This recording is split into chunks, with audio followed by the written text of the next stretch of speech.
పవన్ కళ్యాణ్ గారి సినిమాని ఆపుదామని ఓ నలుగురు ఎదవలు విశ్వ ప్రయత్నం చేస్తుర్రంట. సినిమా థియేటర్లు బంద్ చేసి 151 సీటు గెలిచిన జగన్ రెడ్డి ప్రభుత్వాన్ని ఎదిరించి నిలబడి మనల్ని ఎవర్రా ఆపుతాడు అని చెప్పిన వ్యక్తి పవన్ కళ్యాణ్ గారు.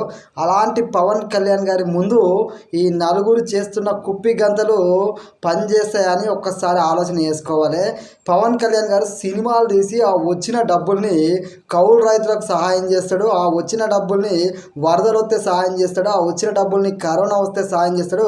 ఆ వచ్చిన డబ్బుల్ని పహల్గామ్ ఉగ్రదాడిలో చనిపోయినటువంటి మధుసూదన్ రావు గారి కుటుంబానికి సహాయం చేస్తాడు. దేశం కోసం ప్రాణత్యాగం చేసిన మురళీ నాయక్ లాంటి జవానుకు సహాయం చేస్తాడు.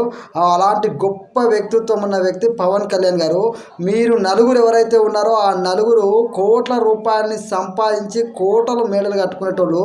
మీరు పవన్ కళ్యాణ్ గారి సినిమాని అడ్డుకోవడానికి ప్రయత్నం చేయడం అంటే అరచేతిని అడ్డుపెట్టి సూర్యుడిని ఆపడం అనుకున్నట్టు అయిపోతుంది. గుర్తుపెట్టుకొని మీరు ఎన్ని రకాలుగా విశ్వ ప్రయత్నాలు చేసినా పవన్ కళ్యాణ్ గారి సినిమాని టచ్ కూడా చేయలేరు. గుర్తుపెట్టుకోండి, ఈ కుప్పి గంతులకు భయపడే వ్యక్తి పవన్ కళ్యాణ్ గారు కాదు.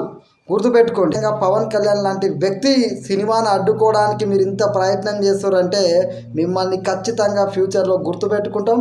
ఖచ్చితంగా మీకు తగిన బుద్ధి చెప్పి తీరుతాం. జై హింద్.